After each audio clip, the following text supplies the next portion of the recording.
இந்த வீடியோல Naruto Shippuden season 4 episode 84 நம்ம பார்க்க போறோம். ஓப்பனிங்லயே காக்குசு ஷிகமாருவோட ஜுட்சுல இருந்து எஸ்கேப் ஆறத காட்டுவாங்க.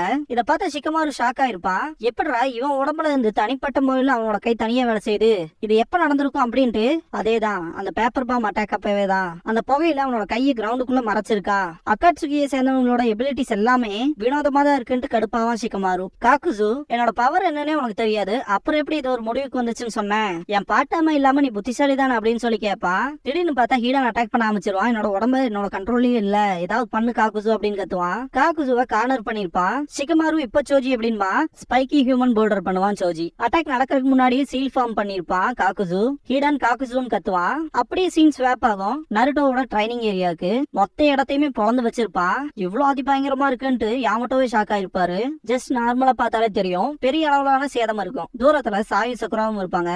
சாய் நருட்டோ கொஞ்சம் ரெஸ்ட் எடுத்துட்டுமேன்னு சொல்லும் போது, இல்ல நம்ம கக்காஷி கூட்டிட்டு போன டீமுக்கு பேக்கப் கொடுக்கணும், அதுக்கு நருட்டோ அவனோட புது ஜுட்சுவை மாஸ்டர் பண்ணாதான் உண்டு, நம்ம கிட்ட அவ்வளவு டைம் இல்ல அப்படின்னு சக்குரா. வெறும் 24 மணி நேரம் தான் அப்படின்னு சாய். இது ரொம்ப கஷ்டம் தான், நருட்டோ மேல நம்பிக்கை வச்சே ஆகணும், ஏன்னா ஹிஸ்டரியில எங்க அளவுக்கு கக்காஷிக்கு பேக்கப் கொடுத்த பர்சன்ஸ் யாரும் இல்ல அப்படின்னு சக்குரா.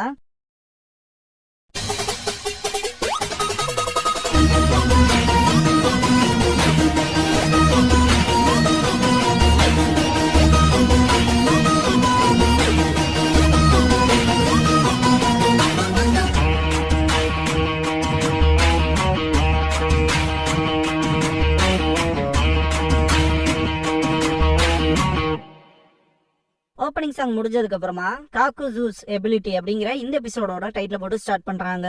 யாமட்டோ நருட்டோ கிட்ட போவாரு. நருட்டோ, இந்த ஒரு புது ஜுட்சுவை கம்ப்ளீட் பண்ண போறேன் சாஸ்கே, நான் உன் லெவலுக்கு வந்துட்டேன் அப்படின்ட்டு. நருட்டோ செம்ம ஹாப்பியா இருப்பான். உண்மையாலுமே உன்னால முடியும் அப்படின்ட்டு சாஸ்கேவோட 5 சக்கர நேச்சர் இருக்கு இல்லையா, அத பத்தி சொல்லுவாரு. மெயினா 5 எலமெண்ட் உள்ள சக்கர நேச்சர் இருக்கு, அதுக்கு ஏத்த மாதிரியான பாசிட்டிவ் நெகட்டிவ் ரிலேஷன்ஷிப் இருக்கும் அப்படின்னு பாரு. பெருசா நருட்டோக்கு புரிஞ்சிருக்காது. இந்த ஒரு விஷயத்த டயக்ராம் மூலமா விளக்குறேன்னு சொல்லிட்டு 5 எலமெண்ட்ஸையுமே எழுதிட்டு அதுல சர்க்கிள் மார்க் பண்ணுவாரு. அந்த பாசிட்டிவ் நெகட்டிவ் விஷயம் அப்படிங்கிறது என்னன்னு பாத்தீங்கன்னா, ஃபயர் வந்து விண்ட விட ஸ்ட்ராங்கா இருக்கும், அதே மாதிரி வாட்டர் வந்து ஃபயரை விட ஸ்ட்ராங்கா இருக்கும், லைட்னிங்கை விட விண்ட் ஸ்ட்ராங்கா இருக்கும், வாட்டரை விட எர்த் ஸ்ட்ராங்கா இருக்கும், எர்த்தை விட லைட்னிங் ஸ்ட்ராங்கா இருக்கும். இந்த மாதிரியான ஒரு டயக்ராம் டிரா பண்ணிருப்பாரு. அத பத்தி நருட்டோ கிட்டே சொல்லிருப்பாரு. இந்த மாதிரி ஒவ்வொன்னுக்கும் ஒவ்வொன்னு பாசிட்டிவாவும் நெகட்டிவான ரிலேஷன்ஷிப் இருக்கு அப்படின்னு. நருட்டோக்கு பெருசா புரிஞ்சிருக்காது. அதுக்கு என்னன்னு கேட்பான். இவனுக்கு புரியல போல அப்படின்னு மைண்ட்ல திங்க் பண்ணிட்டு, சரி சிம்பிளா சொல்றான் அப்படின்ட்டு, நருட்டோ உன்னோட விண்ட் சக்கரா நேச்சர் இருக்கு இல்லையா, அது சாஸ்கேவோட 5 ஸ்டைல் கிட்ட கண்டிப்பா தோத்து போயிடும் அப்படின்பாரு. அந்த 5 ஸ்டைல தோக்கடிக்கணும்னா உனக்கு வாட்டர் ஸ்டைல் தெரிஞ்சிருக்கணும் அப்படின்பாரு.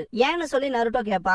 ஜஸ்ட் இமேஜின் பண்ணி பாரு, நெருப்பு எரியுது, அதுல காத்து தள்ளுனோம்னா அந்த நெருப்புங்கிறது அதிகமாகும், இதே தண்ணி ஊத்துனோம்னா அணைஞ்சிரும் இல்லையா. அந்த விஷயத்தை எக்ஸ்பிளைன் பண்ணிட்டு, இப்ப சாஸ்கேவோட நருட்டோ ஃபைட் பண்ணும்போது சாஸ்கே 5 ஸ்டைல் யூஸ் பண்றான்னு வெயி, அவனுக்கு எகெயின்ஸ்டா நீ உன்னோட விண்ட் ஸ்டைல யூஸ் பண்ணும்போது அது உனக்கே ரிவர்ட் அடிச்சிரும், சாஸ்கே கிட்ட தோத்து போயிருவ அப்படின்பாரு. இதுக்கப்புறமா இது இன்னொரு வகையில சாஸ்கே வந்து லைட்னிங் ஸ்டைல் யூஸ் பண்றான் இல்லையா சிடோரிலாம், அந்த வகையில விண்ட் ஸ்டைல பொறுத்த வரைக்கும் லைட்னிங்கோட சுப்பீரியரா இருக்கும். அதாவது லைட்னிங்கோட ஃபைட் பண்ணும்போது விண்ட் யூஸ் பண்ணா ஜெயிக்கிறதுக்கான வாய்ப்பு அதிகமா இருக்கும் பாரு. மெயினா சாஸ்கே வந்து சிடோரி யூஸ் பண்ணும்போது நருட்டோ அவனோட ஜுட்சு விண்ட் ஸ்டைல்ல அட்டாக் பண்ணானா சாஸ்கே தோத்து போயிருவான்னு சொல்லுவாரு. நருட்டோ, அந்த வகையில உனக்கு ஹெட் ஸ்டைல் இல்ல அப்படின்பாரு. நருட்டோ, நீங்க சொன்ன மாதிரி நான் சாஸ்கேக்கு பர்ஃபெக்ட் மேட்ச் அப்படின்பா. ஆமா, விண்ட் ஸ்டைல் வந்து லைட்டிங்கை டிஃபீட் பண்ணிரும் அப்படின்பாரு யாவட்டோ. நருட்டோ, நான் அதை சொல்லவில்ல, என்னோட விண்ட் தான் அவனோட ஃபயரை பெருசாக்கிறதுக்கு ஹெல்ப் பண்ணும் அப்படின்பா. ஆமா, அதுவும் கரெக்டா அப்படின்பாரு யாமட்டோ. திடீர்னு பார்த்தா சக்குரா நருட்டோன்னு கத்திட்டு கீழே வருவா. நருட்டோவை பயங்கரமா அப்ரிஷியேட் பண்ணுவா. சாய், இந்த ட்ரைனிங் எப்படி போகுதுன்னு சொல்லி கேப்பா.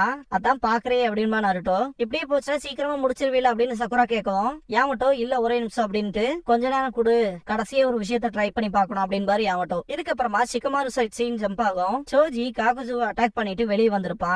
என்ன நடந்துட்டு இருக்குன்னு கேப்பா. ஷிகமாரு, எனக்கு தெரியும், ரைடோ சென்பை சொன்ன மாதிரியே தான் அப்படின்பா.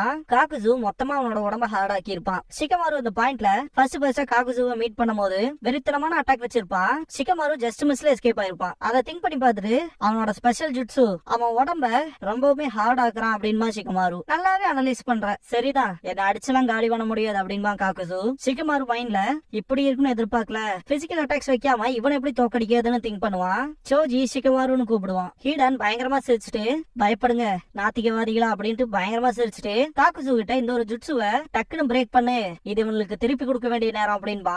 காக்குசு ஃபைட் பண்ண தயாராகும் போது திடீர்னு அட்டாக் நடந்திருக்கும். பார்த்தா கக்காஷி அவரோட சிடோரியை யூஸ் பண்ணி அடிச்சிருப்பாரு. நீ வந்தது கூட எனக்கு தெரியல அப்படின்பா காக்குசு. கக்காஷி அதுக்கு சாரி கேட்பாரு நக்கல் பண்ற மாதிரி. ஹீடன் பயங்கரமா சிரிச்சுட்டு பயப்படுங்க நாத்திகவாதிகளா அப்படின்ட்டு பயங்கரமா சிரிச்சுட்டு காக்குசு கிட்ட இந்த ஒரு ஜுட்சுவை டக்குன்னு பிரேக் பண்ணு, இது இவங்களுக்கு திருப்பி கொடுக்க வேண்டிய நேரம் அப்படின்பா. காக்குசு ஃபைட் பண்ண தயாராகும் போது திடீர்னு அட்டாக் நடந்திருக்கும். பார்த்தா கக்காஷி அவரோட சிடோரியை யூஸ் பண்ணி அடிச்சிருப்பாரு. நீ வந்தது கூட எனக்கு தெரியல அப்படின்பா காக்குசு. கக்காஷி அதுக்கு சாரி கேட்பாரு நக்கல் பண்ற மாதிரி. ஈனோல பயங்கர ஷாக்ல இருப்பா. யோசிச்சு பாருங்க, எந்த ஒரு பிசிக்கல் அட்டாக்ஸுமே வேலைக்கு ஆகாதுன்னு சொல்ற இடத்துல திடீர்னு ஒரு குறுக்க பூந்து மொத்த ஆட்டத்தையும் களைச்சு விட்டமா இருந்துச்சுன்னா அல்லு கிளம்பும்ல. ஹீடன்ல பயங்கர கடுப்பாவா. என்னடா பிசிக்கல் அட்டாக்ஸ் உன்னை எதுவுமே பண்ணாதுன்னு சொன்னேன், இப்ப எப்படா மாட்டின அப்படின்பா.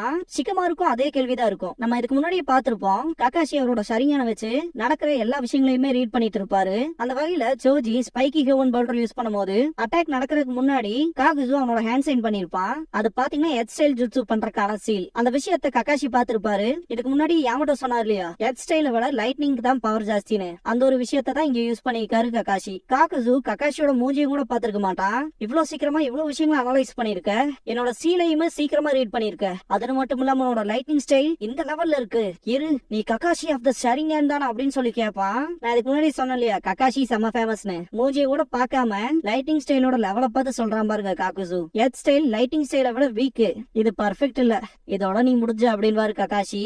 ஈனோ கக்காஷி சென்சே வேற லெவல் அப்படின்ட்டு மிச்சம் ஒருத்தன் தான் இருக்கா அப்படின்பா. சோஜி செம எக்ஸைட்டா இருப்பான். கக்காஷி சென்சே கிட்ட இருந்து இதை கூட எதிர்பார்க்க முடியாதா என்னன்னு. வந்த உடனே ஒருத்தனை போட்டு தள்ளலாம் இல்லையா, அதனால சிக்கமாரும் இதை நினைச்சு எக்ஸைட் ஆயிட்டு இப்ப இந்த சாகாம இருக்கவன கவனிச்சா போதும் அப்படின்பா. இருந்தாலுமே அவனோட ஷேடோ பொசிஷன் ஜுட்சுக்கான லிமிட்டுக்கு வந்திருப்பான். இந்த ஒரு விஷயத்தை கக்காஷி அனலைஸ் பண்ணிருப்பாரு, அவன் அவனோட லிமிட்டுக்கு வந்துட்டான் அப்படின்னு. இதுக்கப்புறமா காக்குசுவோட உடம்புல இருந்து கையெடுப்பாரு. கீழே விடுவான் காக்குசு. ஹீடன் செம நக்கல் பண்ணுவான். என்னடா ஒரே அடியில உன் இதயத்தை பொழந்து உன்னை கொன்னுட்டானேடா அப்படின்பா. அடுத்து நீதான் அப்படின்பாரு கக்காஷி. ஹீடனை அட்டாக் பண்ண போகும்போது ஈனோ இது முடிஞ்சு அப்படின்பா. திடீர்னு பார்த்தா காக்குசு எந்திரிச்சு கக்காஷியை கிக் பண்ணிருப்பான். எல்லாருமே வாய் பொழந்துருவாங்க. ஹீடன் நல்லாவே பேசுறீங்க, முடிஞ்சுன்னு சொல்லிக்கிறீங்க அப்படின்னு நக்கல் பண்ணுவான். கக்காஷி பயங்கரமான அடி விழுந்திருக்கும். கொஞ்சம் முடியாம தான் எந்திரிப்பாரு, என்ன நடக்குதுன்னு புரியாம. கக்காஷி நான் மிஸ் பண்றதுக்கான வாய்ப்பே இல்ல, வைட்டல் ஸ்பாட்ல தான் அடிச்சேன்னு திங்க் பண்ணுவாரு. காகுசு நான் எதிர்பார்த்ததுதான் அப்படின்ட்டு அவனோட அக்காட்சுகி க்ளோக்க கழட்டி எறிவான். ஈனோட அதை பார்த்துட்டு ஷாக் ஆயிருவா. பார்த்தா அவனுக்கு உடம்புனே ஒண்ணு இருக்காது. எர்த் கிரெட்ஜ்ங்கிற எபிலிட்டி மூலமா அவன் உடம்புல இருக்க சதைகளை மட்டும் சும்மா தைச்சு வச்ச மாதிரி இருக்கும். அவன் உடம்புல இருக்க அந்த மாஸ்க் மட்டும் பார்த்து வச்சுக்கோங்க. இந்த பாயிண்ட்ல சிக்கமாரு அவனோட லிமிட்டுக்கு வந்திருப்பான். ஷேடோ ஜுட்சுவுமே உடஞ்சிருக்கும். ஹீடன் சிரிப்பான். காகுசு உடம்புல இருந்து அந்த 4 மாஸ்க்குமே செப்பரேட் ஆகி வரும். இதுதான் காகுசுவோட உண்மையான உடம்பு. இத பார்த்த சோஜி சிக்கமாரு கிட்ட கக்காஷி சிடோரி வச்சு அடிச்சதுக்கு அப்புறமா எப்படி உயிரோட இருக்கான்னு சொல்லி கேட்பான். சிக்கமாரு இது யாருக்கு தெரியும், இவங்களோட 1-to-1 சண்டை போட்டாலுமே நிறைய விஷயங்கள் ஆச்சரியமா தான் இருக்கு அப்படின்பா. ஹீடன் ஸ்ட்ரெச் பண்ணிட்டு இப்ப நாள் நகர முடியும் அப்படின்பா. கக்காஷி எந்திரிப்பாரு. ஹீடன் உங்களை கொல்ல ஆரம்பிக்கலாமான்னு சொல்லி கேட்பான். சரின்பா காகுசு அவனோட உண்மையான உடம்போட இருப்பான். இதை ஈனோ பார்த்துட்டு யாரா இவனுங்க, எனக்கு ரொம்பவே மோசமான சக்கரா ஃபீல் ஆகுது அப்படின்பா. ஹீடன் பயங்கரமா சிரிச்சுட்டு லார்ட் ஜாஷின் பாருங்க இவனுக்கு எல்லாத்தையும் நான் கொல்ல போறேன் அப்படின்ட்டு பயங்கரமா கத்துவான். மாஸ்க் உடைஞ்சிருக்கு இல்லையா, இத பாத்தீங்கன்னா கக்காஷி தான் அவரோட லைட்டிங் ஜுட்சு வச்சு உடைச்சிருப்பாரு. அது கத்தவும் சிக்கமாரு சோஜி கிட்ட தயாராரு அப்படின்பா. திடீர்னு பார்த்தா அந்த உடஞ்ச மாஸ்க் உள்ளது ஒரு மாதிரி உருகி துடிச்சு சாகுற மாதிரி காட்டுவாங்க.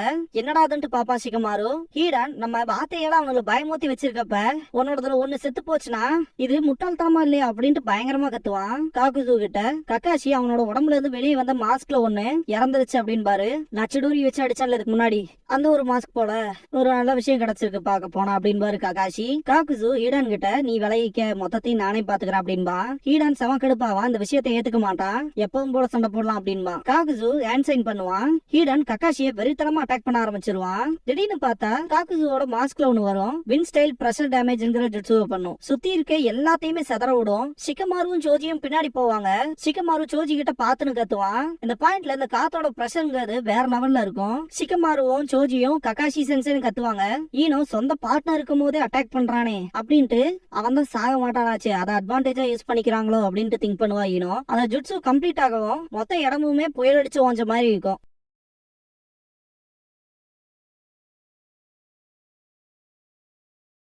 இதுக்கப்புறமா இன்னொரு மாஸ்க்ல இருந்து லைட்னிங் ஸ்டைல் வெளியே வரும். சிக்கமாரு ஸ்க்ரோல் ஒன்னு கையில எடுத்துட்டு அடுத்து நம்ம தான் சோஜி அப்படின்பா. இது மட்டும் டைரக்டா அவங்க மேல பட்டுச்சுன்னா மொத்தமா முடிஞ்சிரும் அப்படின்ட்டு ஈனோ சிக்கமாரு சோஜி ஓடிடுங்கன்ட்டு பக்கத்தால போவா. காகுசு லைட்டிங் ஸ்டைல் ஃபால்ஸ் டார்க்னஸ் அப்படிங்கிற ஜுட்சுவை பண்ணிருப்பான். சிக்கமாரு ஸ்க்ராவ் ஓபன் பண்றதுக்கு லேட் பண்ணிருப்பான். முடிஞ்சு அப்படின்னு பாத்துட்டு இருக்கும் போது கக்காஷி உள்ள வந்திருப்பாரு. அந்த ஒரு லைட்னிங்க கண்ட்ரோல் பண்றதுக்கு ட்ரை பண்ணுவாரு. ஆனா இந்த ஒரு பாயிண்ட்ல பாருங்க, அவர் கையில போட்டிருக்க கிளவுஸ் கூட உருக ஆரம்பிக்கும். சிக்கமாருவும் சோஜியும் கக்காஷி சென்சேன்னு கத்துவாங்க. எப்படியும் ஸ்டாப் பண்ணிருப்பாரு. ஈனோ அந்த இடத்துக்கு வந்துட்டு நீங்க ஓகேவான்னு சொல்லி கேப்பா. ஏதோ இருக்கேன், இவனுங்க செம்ம பவர்ஃபுல்லா இருக்கானுங்க, அதுலயும் குறிப்பா அந்த மாஸ்க் போட்டவன் யாருனாலுமே அந்த பர்சனோட ஓன் சக்கர நேச்சரை வச்சு இவ்வளவு ஹை லெவலான ஜுட்ஸுவெல்லாம் யூஸ் பண்ண முடியாது. அது மட்டும் இல்லாம எர்த், விண்ட், அப்புறம் லைட்னிங் அப்படின்னு 3 சக்கர நேச்சரை யூஸ் பண்ணிக்கா என்ன நடக்குதுங்க அப்படின்னு கக்காஷி திங்க் பண்ணிட்டு செமக்கடுப்பாவாரு. ஹீடான் காகுசு கிட்ட வந்துட்டு சிரிச்சுட்டு கக்காஷி கிட்ட எங்களோட காம்பினேஷன் அட்டாக்ல இருந்து தப்பிச்சது நீ ஒருத்த மட்டும் தான் கக்காஷி ஹாட்டக்கே அப்படின்பா. சரியான யூஸ் பண்ணி தானே ரீட் பண்ண, அப்படின்னா அடுத்து வரத பாரு அப்படின்ட்டு காகுசு ஹேண்ட் சைன் பண்ணுவான். பார்த்தா ஃபயர் ஸ்டைல் சீரிங் மைக்ரைன் அப்படிங்கிற ஜுட்ஸோ யூஸ் பண்ணுவான் காகுசு. மொத்த இடத்தையுமே எரிக்கிற அளவுக்கான ஃபயர் ஸ்டைலா இருக்கும்.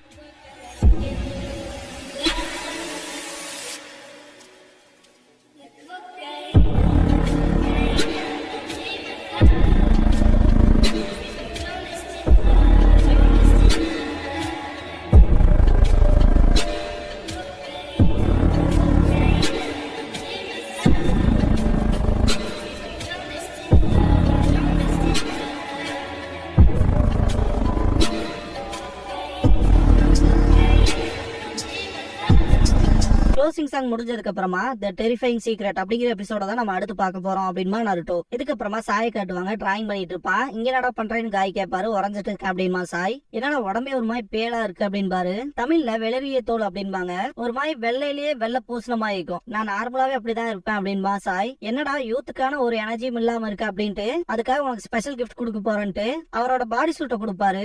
சாய் என்னதுன்னு கேட்பா.